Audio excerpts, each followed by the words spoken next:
El ave fénix es un pájaro mítico semejante a un águila, que se consumía por la acción del fuego cada 500 años, para luego resurgir desde sus cenizas.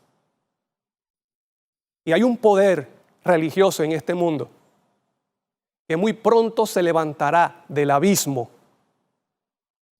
con poder. Y Apocalipsis 13:3, hablando de esta bestia, dice: y vi una de sus cabezas como herida de muerte, pero su herida mortal fue sanada.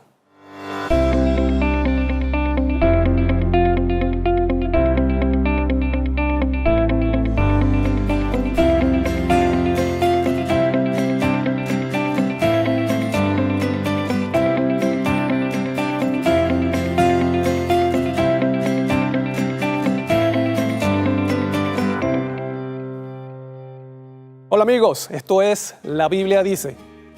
Hemos estado estudiando acerca de unos personajes que aparecen en el libro del Apocalipsis para luego entrar en el mensaje de los 3 ángeles.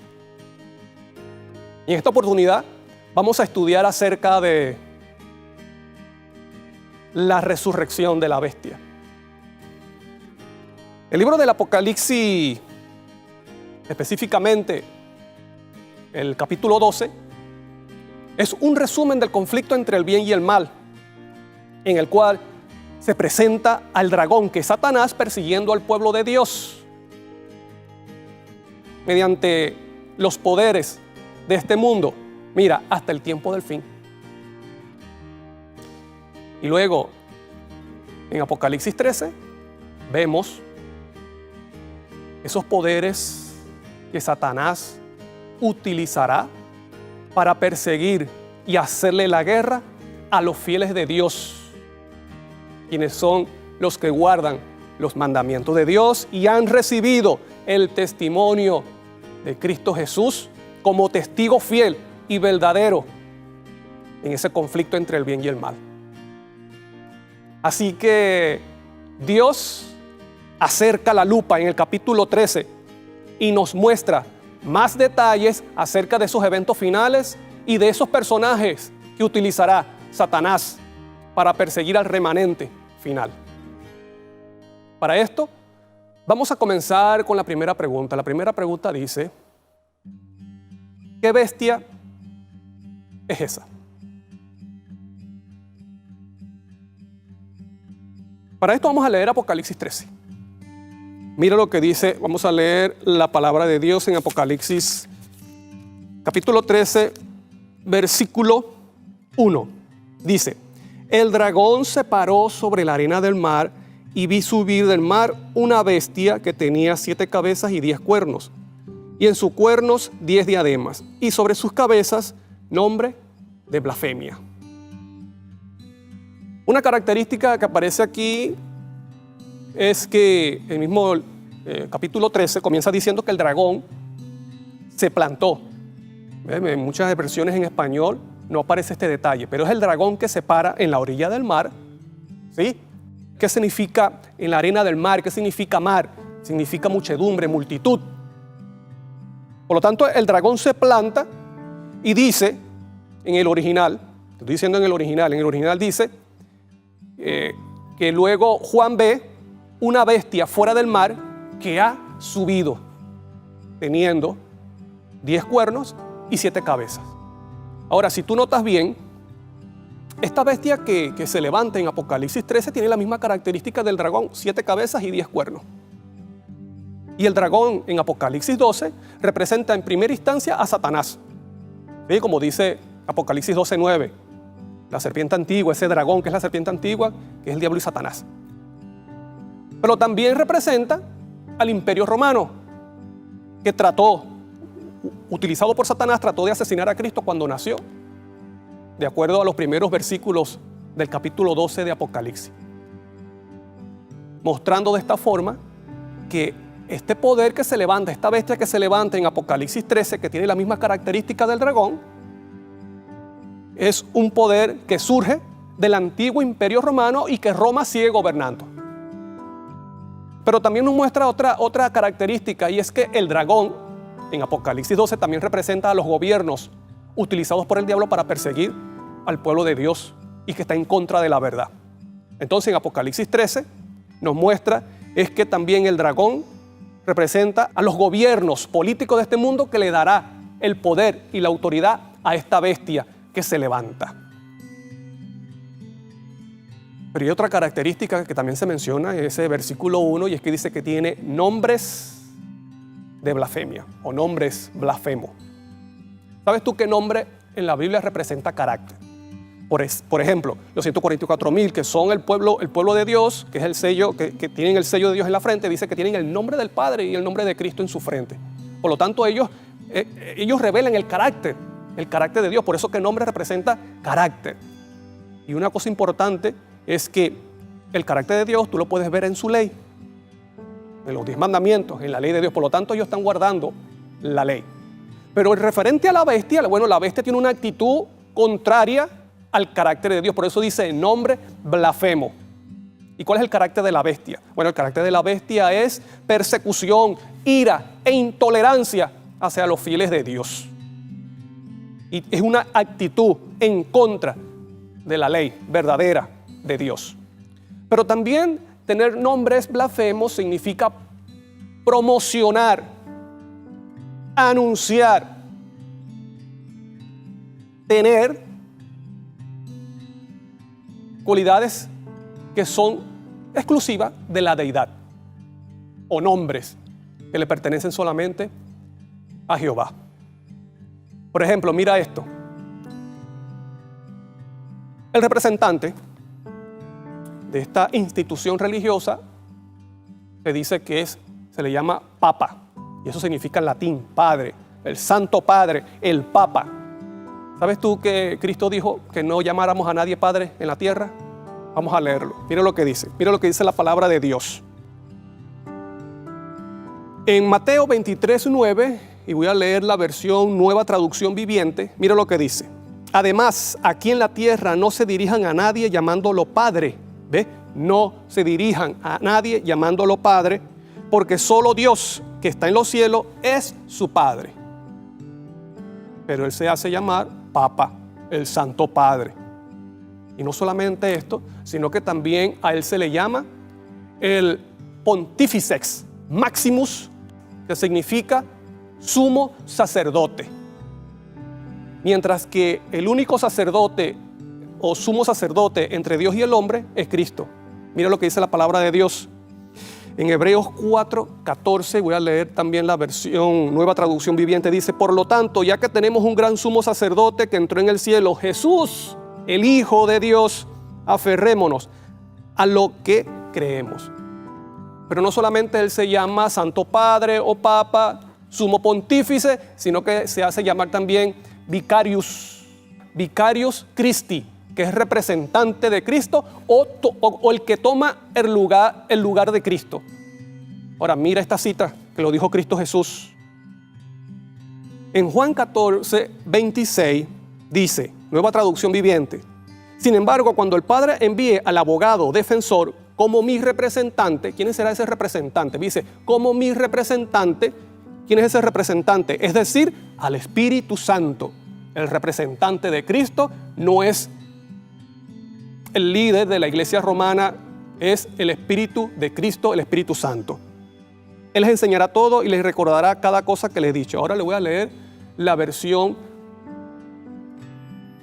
traducción del lenguaje actual. Dice, el Espíritu Santo vendrá y los ayudará porque el Padre lo enviará para tomar mi lugar. ¿Quién tomó el lugar de Cristo? No es el Papa de Roma, es el Espíritu Santo. Dice, el Espíritu Santo les enseñará todas las cosas y les recordará todo lo que les he enseñado. Hay una noticia, un artículo, que publicó BBC News, y hablando acerca del Papa, directamente del Papa Francisco, dijo esto: si te fueras a los extremos, podrías hasta decir que el último emperador es el Papa Francisco, quien ostenta uno de los muchos títulos de los emperadores del Imperio Romano. Pontifex Maximus, sumo sacerdote, gobierna el Vaticano, que está en Roma, habla latín y sigue teniendo una tremenda influencia que desborda sus fronteras. BBC News está en bbc.com.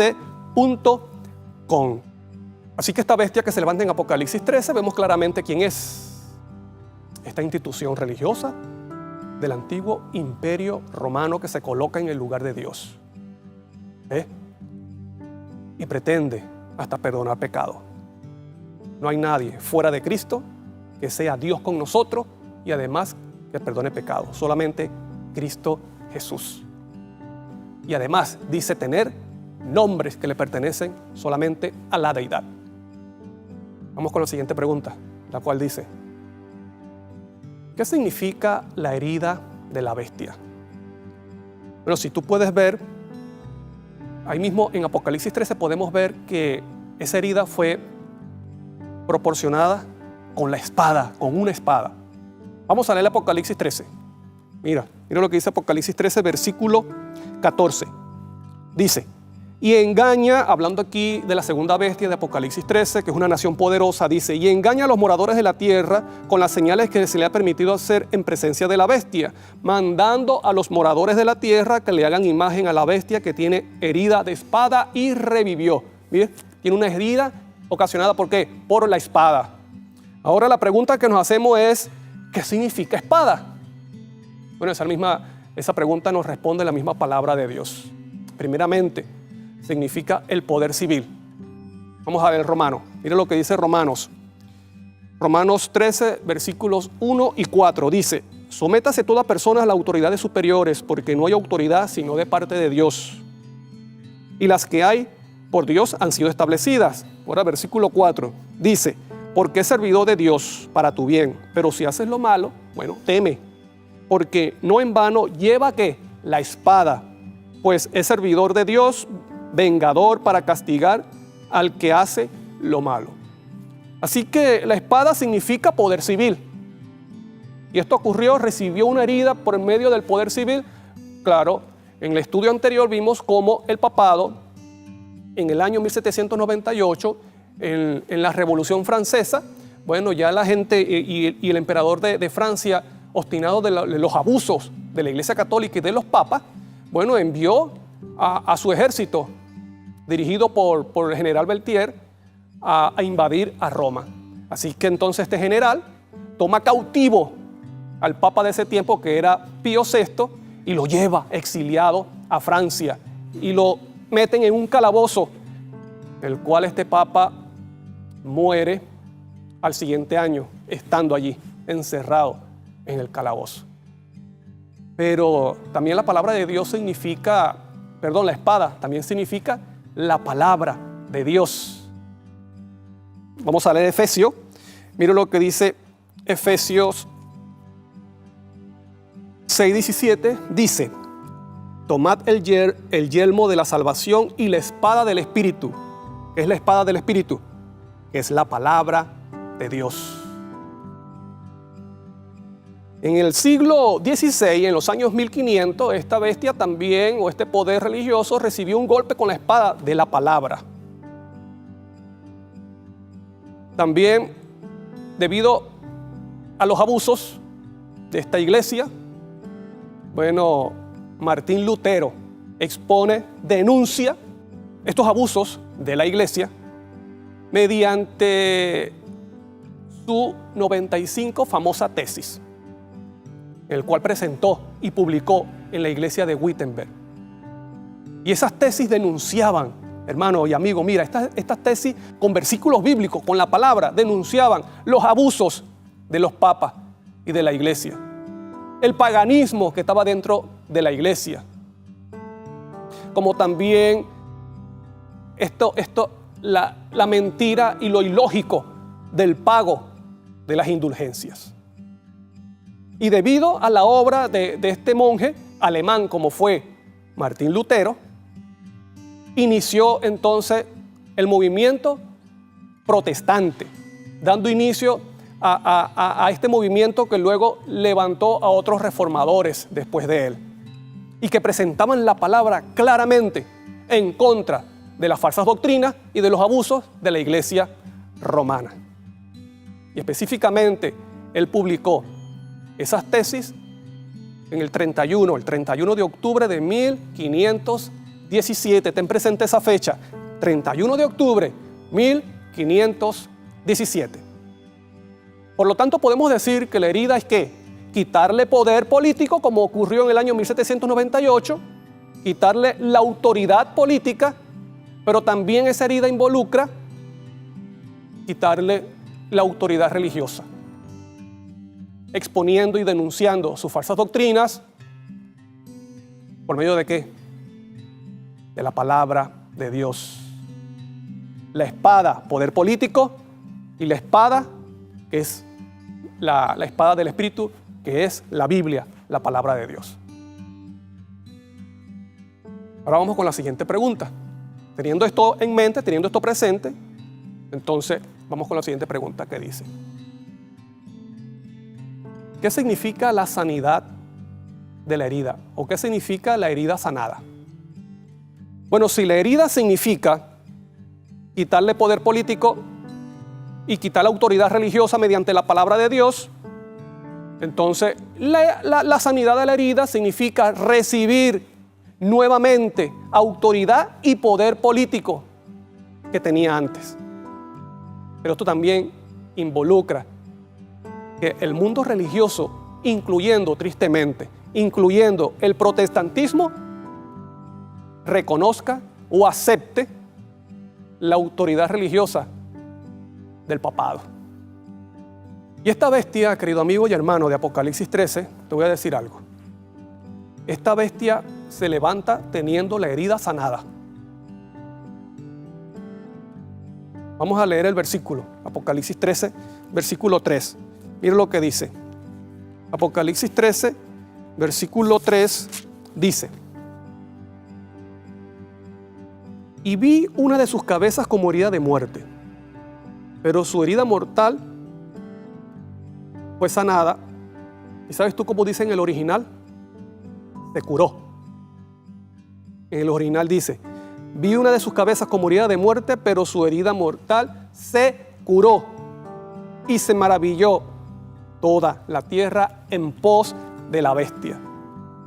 ¿Qué estás viendo? El dragón se planta en la orilla del mar. Y mar significa muchedumbre. La arena también significa naciones, pueblos, multitud. Por lo tanto, el dragón se planta en la orilla del mar para darle poder a la bestia que se ha levantado. Ahora, yo te voy a mostrar unas noticias para que tú veas qué está detrás de este plan de insistencia sobre el tema del medio ambiente. Mira lo que dice la página El Espectador. Y esto fue en el año 2015, pero nos enseña qué está detrás de todo esto. Dice: Vaticano en busca de un gobierno mundial. Mira la pregunta. ¿En busca de un gobierno mundial?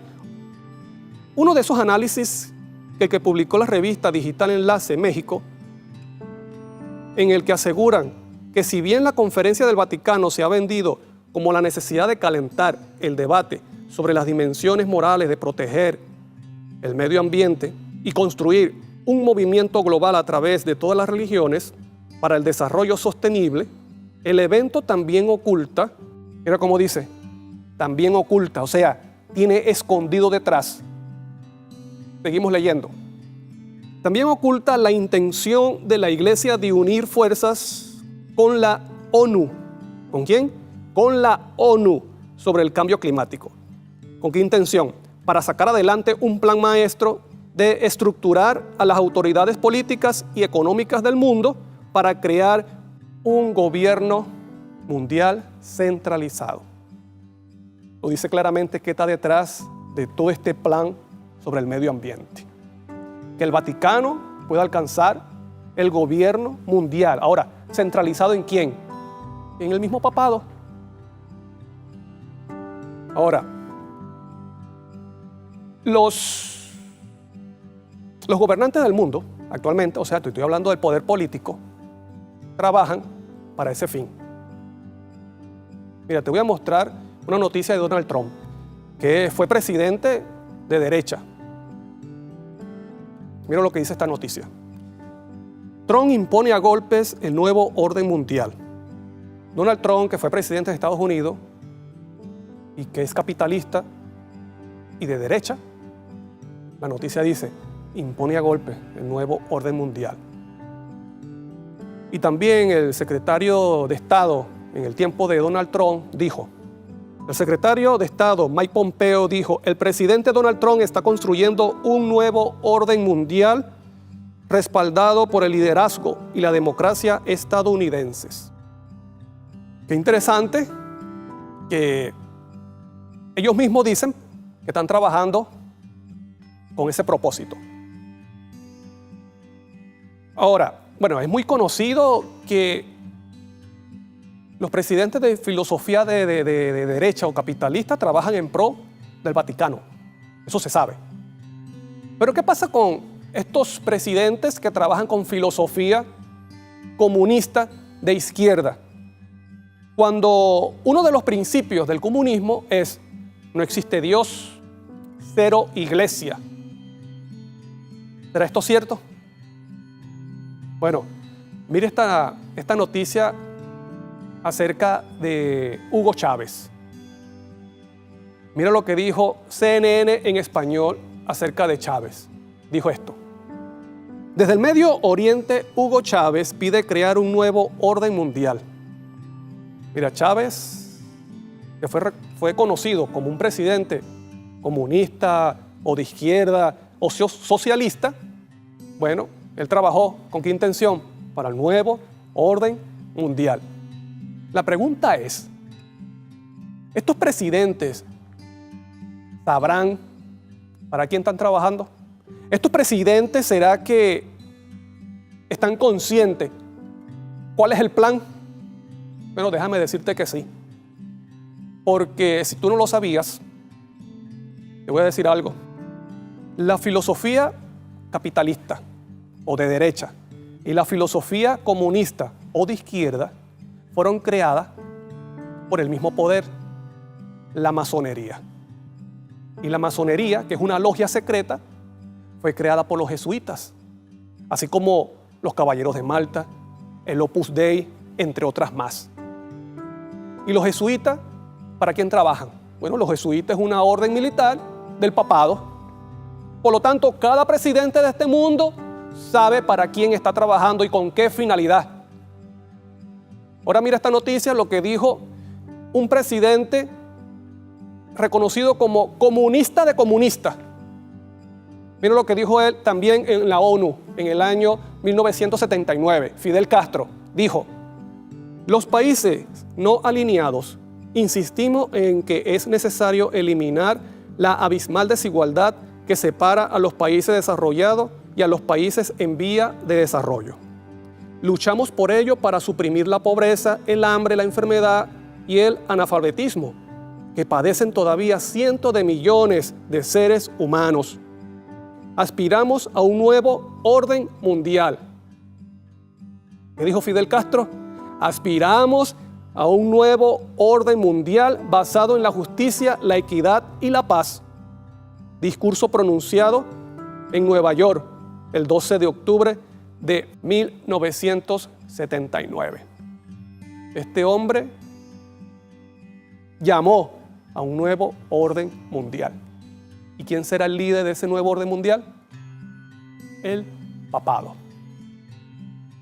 Ahora estamos viendo que actualmente se está trabajando para ese fin.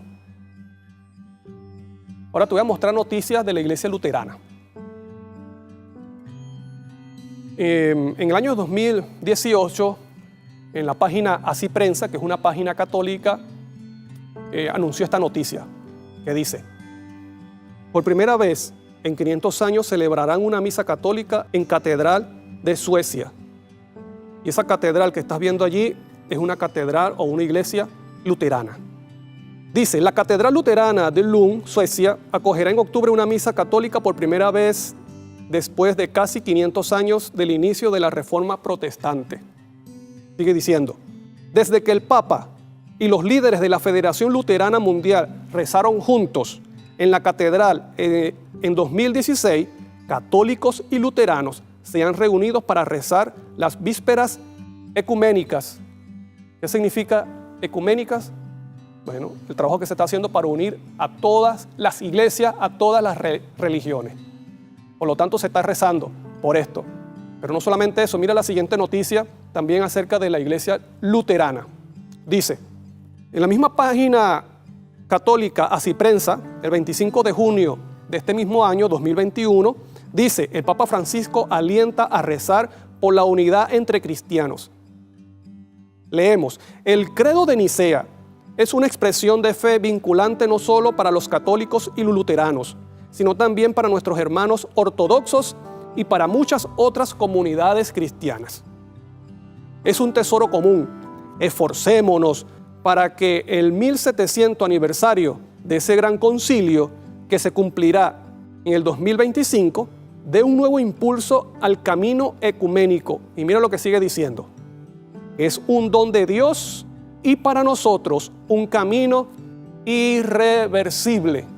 Repito, el Papa dijo que es un camino irreversible. ¿Qué significa irreversible? Que no se va para atrás en esta unidad de las iglesias, incluyendo la iglesia luterana.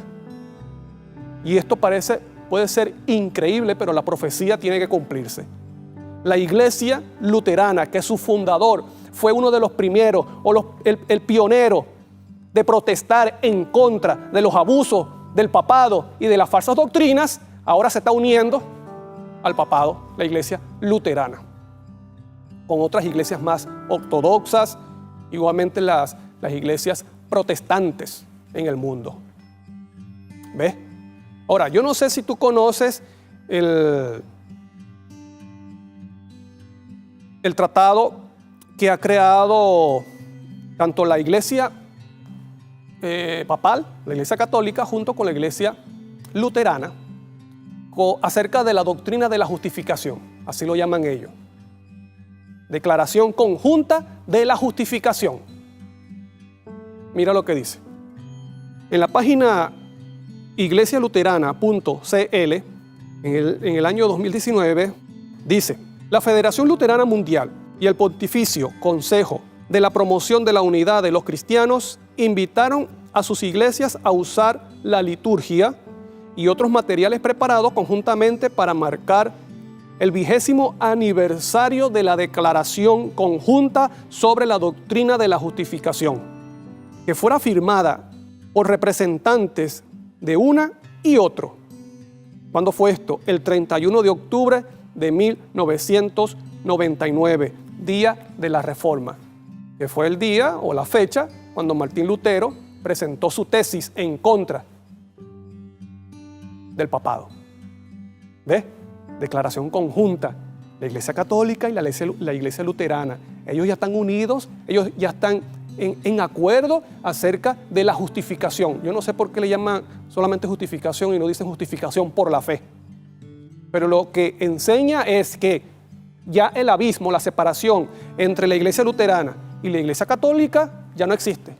Ya hay unidad hasta en doctrina. Fue uno de los temas que más enfatizó Lutero, la justificación por la fe, estudiando el libro de Romanos. Pero la Iglesia Luterana se ha unido en esta doctrina con la Iglesia Católica. Ahora te voy a decir lo que dice esa declaración conjunta en la página 5. Dice, la declaración conjunta es un acuerdo histórico que fue firmado por católicos y luteranos en el año 1999. Este acuerdo resuelve efectivamente uno de los principales conflictos teológicos al origen de la Reforma, la comprensión de la salvación. Desde entonces, otras 3 comunidades cristianas mundiales, a saber, la metodista, anglicana y reformada, se asociaron oficialmente con lo que en un principio fue un acuerdo católico-luterano. Mediante la declaración conjunta se superaron controversias y malentendimientos presentes desde hace siglos. Declaración conjunta sobre la doctrina de la justificación, página 5. Ahora, estás viendo que este tratado o esta declaración conjunta no solamente es entre católicos, entre la Iglesia Católica y la Luterana, sino también entre metodistas, ortodoxos y entre otras las demás iglesias protestantes. ¿Será que estamos cerca de la curación, de la sanidad definitiva de la bestia? Bueno, déjame decirte que muy pronto veremos la resurrección de esta bestia del abismo.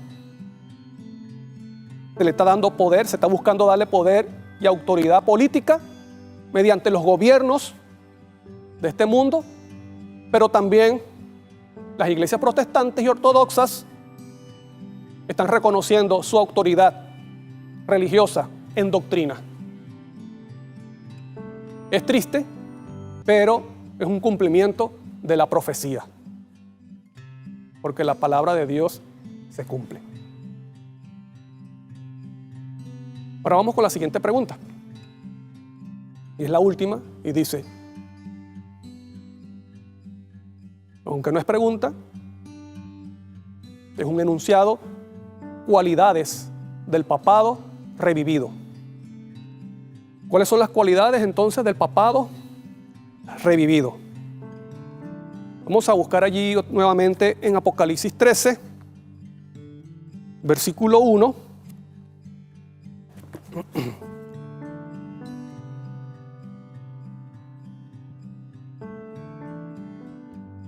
Leemos: el dragón se paró sobre la arena del mar y vi subir del mar una bestia que tenía 7 cabezas y 10 cuernos, y en sus cuernos 10 diademas, y sobre sus cabezas nombres blasfemos. Una característica que vemos aquí es que dice que esta bestia se levanta con 10 cuernos, y esos cuernos tienen diademas. ¿Qué significa diadema? Diademas son coronas. ¿Y qué representa esto? Autoridad política, autoridad para gobernar. Y el número 10 representa o simboliza totalidad, completo. Por lo tanto, está diciendo que esta bestia se está levantando con que la totalidad del gobierno político de este mundo le han dado autoridad y poder a ella, a la bestia. Y esto nos enseña Apocalipsis 17. Mira lo que dice Apocalipsis 17. Vamos a leer Apocalipsis 17, versículos 12 y 13. Y voy a leer Nueva Traducción Viviente. Dice: los 10 cuernos de la bestia son 10 reyes que todavía no han recibido o no han subido al poder. Pero estos serán designados como reyes por un breve momento para reinar junto con la bestia. Versículo 13. Los 10, o sea, los 10 cuernos, estarán de acuerdo en entregarle a la bestia el poder y la autoridad que tienen. Dice, ¿cuál es el propósito que tienen? Bueno, entregarle esa autoridad ¿a quién? A la bestia. Y cuando esto suceda, ¿qué pasará? Bueno, el plan cumplido. La bestia teniendo la supremacía total en el mundo, nuevamente. Y Apocalipsis 13 nos está hablando de la última fase del papado, cuando recibe la autoridad suprema en el nuevo orden mundial. ¿Qué pasará? ¿Qué pasará cuando se cumpla esta profecía? Cuando el papado resucite del abismo, y abismo significa lugar donde están los muertos, ¿qué pasará? Porque se levanta con la herida ya curada. Cuando se sana la herida, hay una resurrección. El dragón, que representa a las naciones, a los gobernantes de este mundo, representa a los gobernantes de este mundo, dice que le dará poder, autoridad a esta bestia. en el cual los 10 cuernos están de acuerdo. Ellos tienen un mismo propósito y entregarle la autoridad, esa autoridad, al papado. Por eso dice que tienen coronas, tienen diademas, han recibido la autoridad, están gobernando. Por lo tanto, esta bestia que se levanta con la herida curada y con los 10 cuernos, con corona o diadema, es el nuevo orden mundial centralizado y gobernado ¿por quién? Por el papado. ¿Y qué pasará cuando esto ocurra? Bueno, lamentablemente, dice la profecía, le hará la guerra a los santos de Dios, o sea, a los fieles, a los que se mantienen fiel a los mandamientos de Dios, a su santa ley. Vamos a leer ese mismo capítulo de Apocalipsis 13. Mira lo que dice. Vamos a leer Apocalipsis 13. Vamos a leer versículo 7. Y se le permitió hacer guerra contra los santos y vencerlos. También se le dio autoridad sobre toda tribu, pueblo, lengua y nación. Y hablando de este mismo poder que surge del abismo, y que cuando surja del abismo le hará la guerra a los santos, mira lo que dice Apocalipsis 11:7. Cuando haya acabado su testimonio, la bestia que sube del abismo hará guerra contra ellos y los vencerá y los matará. Lo mismo que dice Apocalipsis 13. Pero lamentablemente, todos los habitantes de la tierra se maravillarán viendo a la bestia resurgir. Cuando resucite entonces la bestia, cuando todos estén extasiados por la obra del papado, entonces dice que toda aquella persona que adore a la bestia, que vaya en pos de la bestia, será borrada del libro de la vida. Y eso lo dice la profecía también, el mismo capítulo 13. Vamos a leer. Capítulo 13, versículo 8 dice, y la adoraron todos los moradores de la tierra cuyos nombres no están escritos en el libro de la vida del Cordero que fue inmolado desde el principio del mundo. Dice que la adoraron todos los habitantes de la tierra que no tienen sus nombres en el libro de la vida. ¿Qué significa esto? Que aquella persona que termine adorando a la bestia no pasará el juicio, por lo tanto, su nombre será borrado. Y Apocalipsis 17, hablando de este mismo punto, nos dice también, mira lo que dice. La bestia que has visto, que era y no es, y está para subir del abismo e ir a perdición, y los moradores de la tierra, aquellos cuyos nombres no están escritos en el libro de la vida de la fundación del mundo, se asombrarán viendo a la bestia que era, no es y será. ¿Ve? Se levanta del abismo y se asombrarán o se maravillarán viendo a la bestia que era cuando en la Edad Media, no es porque está en el abismo, recibió una herida, pero dice muy pronto será, se levantará del abismo. ¿Y cuándo sucede esto? Cuando los 10 cuernos le den la autoridad suprema a la bestia. Yo no sé si tú conoces esto del Consejo de Seguridad de la ONU. El Consejo de Seguridad de la ONU ha estructurado el gobierno del mundo por 10 zonas. Por ejemplo, allí tú puedes ver que las zonas son Estados Unidos, China, Rusia, Reino Unido o Inglaterra y Francia. Pero también está África, Asia, Europa, Asia del Pacífico y Latinoamérica o el Caribe.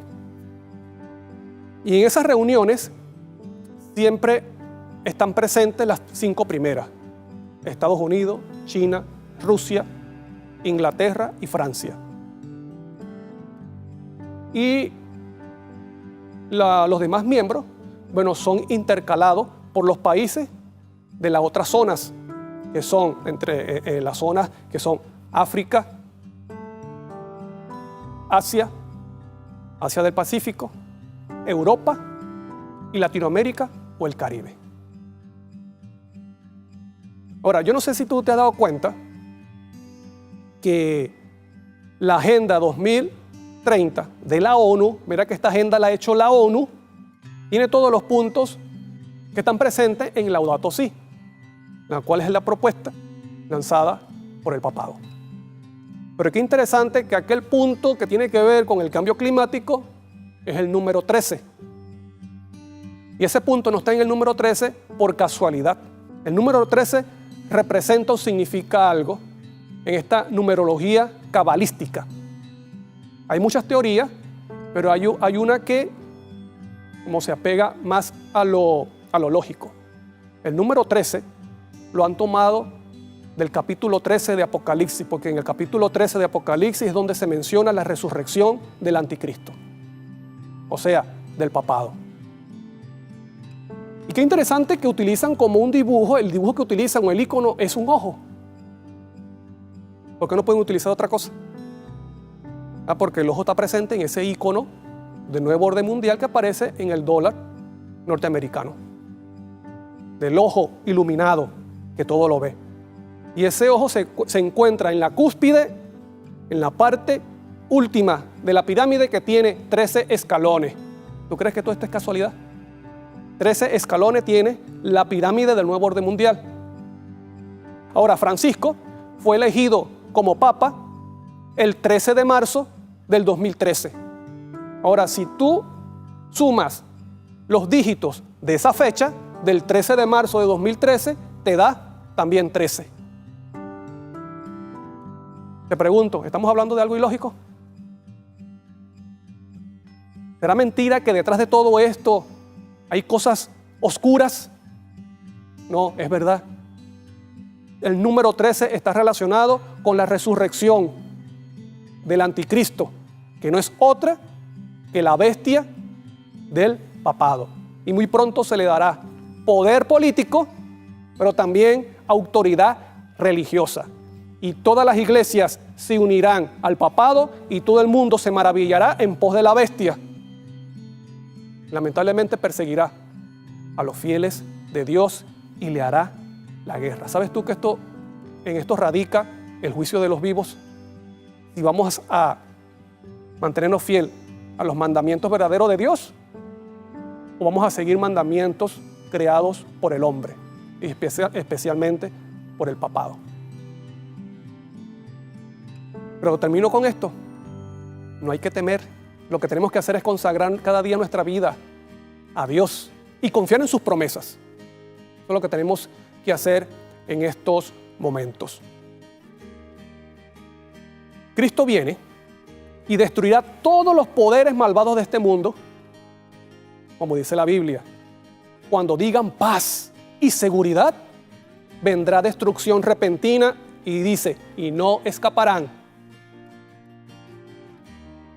Pero esto también nos muestra la cercanía de la venida de Cristo con poder y gloria.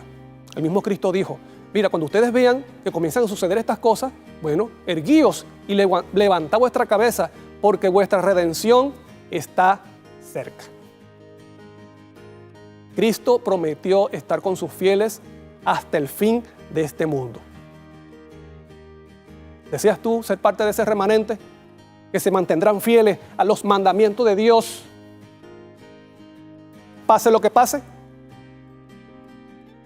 Bueno, acepta la invitación que Dios te extiende. Y dile desde hoy, mira Señor, yo quiero ser parte de ese remanente final. Así que guíame y fortaléceme en tu verdad.